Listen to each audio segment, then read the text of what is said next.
Addiction একটি পরিচিত শব্দ। শিশু থেকে শুরু করে বয়োজ্যেষ্ঠ সবাই অ্যাডিকশনে পরিণত হচ্ছে। কারণ কি?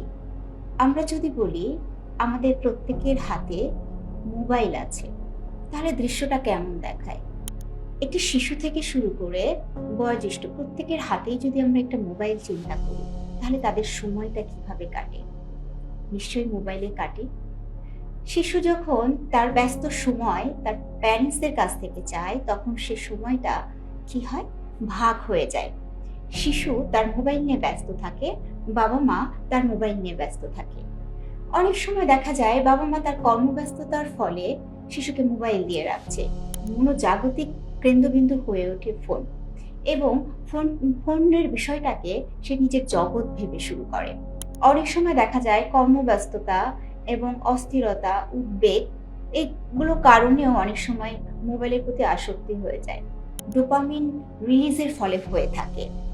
যেমন আমরা যদি একটি শেয়ারিং দিয়ে থাকি, ফেসবুকে যদি আমি আমার কোনো লেখা শেয়ার করি বা ইনস্টাগ্রামে যদি কোনো লেখা শেয়ার করি, তাহলে অনেক সময় দেখা যায় যে আমি কতটুকু লাইক পেয়েছি, কতটুকু কমেন্ট পেয়েছি বা কতটুকু ভিউ হলো, কতটুকু শেয়ার গিয়েছে, এটা দেখার জন্য আমি খুব অস্থির থাকি।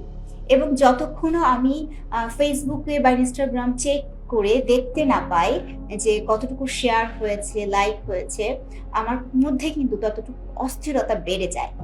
এবং যখনই আমি দেখে ফেলি যে আমার লাইক, কমেন্ট, শেয়ার পড়েছে, আমার মনের মধ্যে কিন্তু একটা ভালো লাগা, একটা তৃপ্তি লাগা তৈরি হয়। এটাই হচ্ছে ডোপামিন রিলিজ। এই ডোপামিন রিলিজের কারণে আমি বারবার মোবাইল চেক করি, ইন্টারনেট চেক করি এবং আমার ফেসবুক পেজগুলো চেক করি যে কেমন লাইক, শেয়ার, কমেন্ট করলো। এবং এভাবে আস্তে আস্তে আমি প্রতিদিন কি করি, আমার সময়টা মোবাইলের প্রতি বাড়িয়ে দিই এবং বাড়তে বাড়তে একটা সময় আমার দিনের বেলায়, রাতের বেলায় টাইমে ঠিক থাকে না। আমি কখন ঘুমাতে যাব, কখন খেতে যাব এবং কখন আমার স্কুলের টাইম, কখন কলেজ ইউনিভার্সিটির টাইম, কখন আমার অফিসের টাইম, সে বিষয়গুলো আমি কি করতে পারি না, মনে রাখতে পারি না। বা আমার মনের মধ্যে অস্থিরতা হওয়ার কারণে আমি সেটাকে ঠিকভাবে পালন করতে পারি না। আমাকে বুঝতে হবে এটাই আমার অ্যাডিকশন।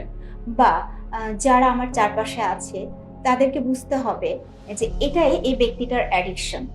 সো অ্যাডিকশন বলতে আমরা সেটাই বুঝি যেই বিষয়ের প্রতি, যে বস্তুর প্রতি আমাদের খুব বেশি পরিমাণে আসক্তি হয়ে গেছে এবং যেখান থেকে আমি নিজের চেষ্টা করলেও বের হতে পারি না, এবং যার জন্য আমাদের প্রফেশনাল হেল্প খুবই জরুরি।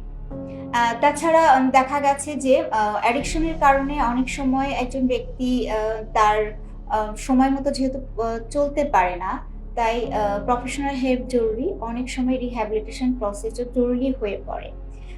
কারণ রিহ্যাবিলিটেশন ছাড়া অনেক সময় এখান থেকে বের হয়ে আসাটা সম্ভব হয় না।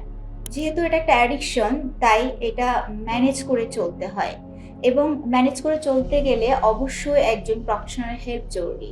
আপনি যদি নিজে এখান থেকে বের হতে না পারেন, অবশ্যই প্রফেশনাল হেল্পটা জরুরি।